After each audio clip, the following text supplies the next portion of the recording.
বিশ্বনবী পাগলের মতো একবার হাউজে কাসারে যাবেন, একবার সিরাতে যাবেন, একবার পুলসিরাতের দিকে, একবার হাউজে কাউসারের দিকে পাগলের মতো দৌড়াতে থাকবেন। তার কোনো গুনাহগার উম্মত যাতে জাহান্নামে ঢুকে না যায়, সেদিন কেউ সুপারিশ করতে পারবে না বিশ্বনবী ছাড়া। এজন্য 5 নম্বর আল্লাহ বললেন, মান যাল্লাযী ইয়াশফাউ ইনদাহু ইল্লা বিইযনিহি। কার সাহস আছে, কার এত বড় বুকের পাটা কিয়ামতের কঠিন দিন আল্লাহর সামনে দাঁড়িয়ে সুপারিশ করবে? কারো ক্ষমতা, কারো ক্ষমতা নাই।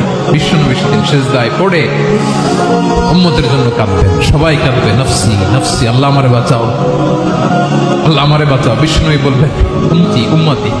বিশ্বনবী আমার জন্য কাঁদবেন, আপনার জন্য কাঁদবেন, আমাদের জন্য সেদিন কেঁদে কেঁদে জাহান্নামের দরজায় দাঁড়িয়ে আমাদেরকে টেনে টেনে জান্নাতে ঢুকাবেন। এজন্য এই বিশ্বনবীর ভালোবাসা যেন আমাদের হৃদয়ে ভরপুর থাকে। আমার ভাইয়েরা, প্রতি শুক্রবার বিশ্বনবীর উপরে বেশি বেশি যেন আমরা দুরূদ পড়ি। আমরা যখন বিশ্বনবীর সালাম দেই, দুরূদ পড়ি,